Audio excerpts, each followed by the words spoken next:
Hi hello నమస్తే.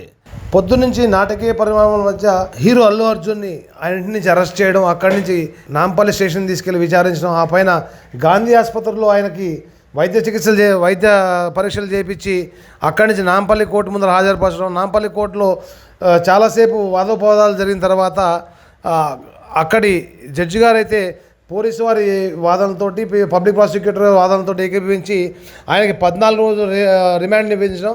అక్కడి నుంచి అల్లు అర్జున్ గారిని కాసేపటి క్రితం, అంటే దాదాపు గంట క్రితం చెంచల్గూడ జైలు తరలించడం అయితే మనకు తెలిసిన విషయమే. అయితే అదే సమయంలో తెలంగాణ హైకోర్టులో మరి ఇదే కేసు సంబంధించి అల్లు అర్జున్ తరఫున క్వాష్ పిటిషన్ వేయడం అయితే జరిగింది.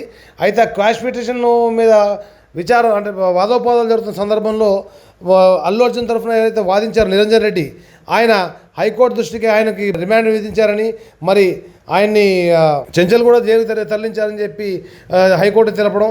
ఈ సందర్భంగా వాదోపవాదాలు విన్న హైకోర్టు ఒక సెలబ్రిటీ కాబట్టి ఆయనకు జీవించే హక్కు లేదా, మొత్తం అయితే పూర్తి బాధ్యత ఆయన మీద, పూర్తి ఆరోపణ ఏదైతుందో ఆయన మీద మోపుతారా, ఆయనకు జీవించే హక్కు లేదా అని చెప్పి హైకోర్టు వ్యాఖ్యానించడం అయితే తెలిసిన విషయమే.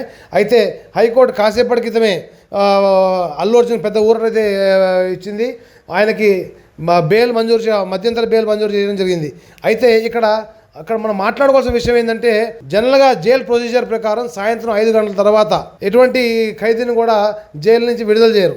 అయితే 5 గంటలు దాటిపోయింది కాబట్టి మరి ఇది స్పెషల్ కేసు కింద అల్లు అర్జున్ సెలబ్రిటీ కాబట్టి స్పెషల్ కేసు కింద పరిగణించి మరి అల్లు అర్జున్ని విడుదల చేస్తారా, లేకపోతే జైలు నిబంధనల మేరకు ఈ రాత్రికి ఆయన జైల్లో నుంచి రేపు పొద్దున హైకోర్టు యొక్క తీర్పు మేరకు జైలు సూపరింటెండెంట్ షూరిటీలు తీసుకుని రేపు ఉదయం 7 గంటల తర్వాత మరి అల్లు అర్జున్ గారిని విడుదల చేస్తారన్న దాని మీద చర్చ అయితే జరుగుతూ ఉంది.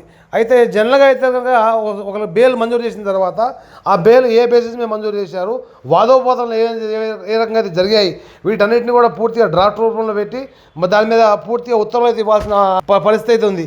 అయితే ఇదంతా జరగడానికి టైం పడుతుంది కాబట్టి ఇదంతా అయిన తర్వాత మరి హైకోర్టు నుంచి డైరెక్ట్ చెంచల్గూడ జరిగి మెయిల్ని పంపిస్తారా, ఆ మెయిల్ని పరిగణనలో తీసుకుని మరి నిబంధనలను పక్కన పెట్టి 5 గంటల తర్వాత, అంటే ఇప్పుడు 6 అయిపోతుంది కాబట్టి మరి అల్లు అర్జున్ విడుదల చేస్తారా, లేకపోతే జైలు నిబంధనల మేరకే, అంటే ఇంకో రకంగా ఒకవేళ మెయిల్ పంపకపోతే కనుక ట్రూ కాపీని, అదే ఫిజికల్ కాపీని తీసుకుని హైకోర్టు నుంచి చెంచల్గూడ జైలు చేరడానికి దాదాపు ఇంకా 2.5-3 గంటలు పడుతుంది కాబట్టి 8 టైం అవుతుంది కాబట్టి మరి ఆ టైంలో జైలు నిబంధనలు పక్కన పెట్టి అల్లు అర్జున్ విడుదల చేస్తారా, లేకపోతే నిబంధనల ప్రకారం రేపు పొద్దున 7 గంటల వరకు ఆయన్ని రిమాండ్ ఖైదీగానే జైల్లో ఉంచి ఒక ప్రత్యేక బ్యారక్ ఇచ్చి మరి ఆయన్ని విడుదల చేస్తారన్న దాని మీద అయితే వేచి చూడాల్సి ఉంటుంది. మరిన్ని తాజా సమాచారం కోసం చూస్తున్నాను మా ఛానల్.